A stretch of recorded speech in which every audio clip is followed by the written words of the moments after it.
aok'izay ny ditra ampizay ny adalana farano ateo miditra natao mamiasa mandalo vetivety misy fiafarana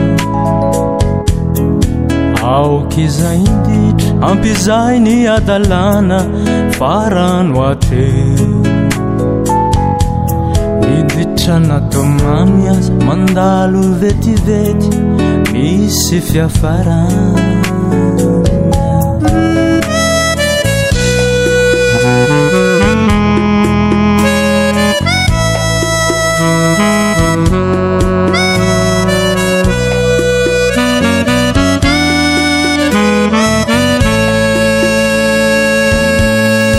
aok'izay ny ditra ampizay ny adalana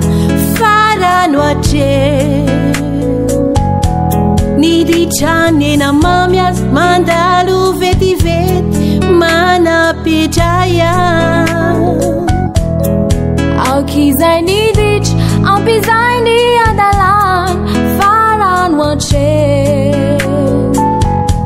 niditra nena mamiasa mandalo vetivety misy fiafarana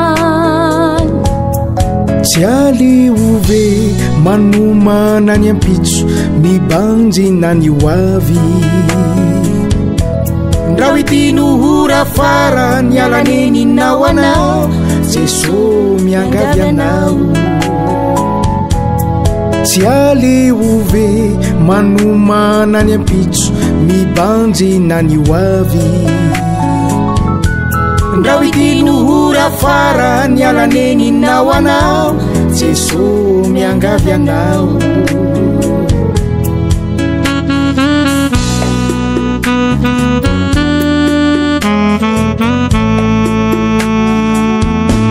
fa Jesosy tianao raha vonona ianao de fitiavanizy fa Jesosy tianao raha vonona ianao mamela elokizy fa Jesosy tianao raha vonona ianao de fitiavanizy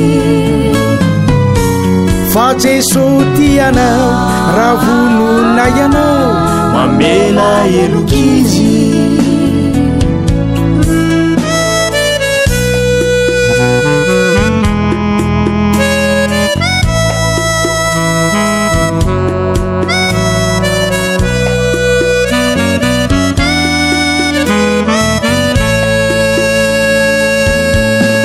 Jesosy tianao raha vonona ianao de fitiavanizy fa Jesosy tianao raha vonona ianao mamela elokizy fa Jesosy tianao raha vonona ianao de fitiavanizy fa Jesosy tianao raha vonona ianao mamela elokizy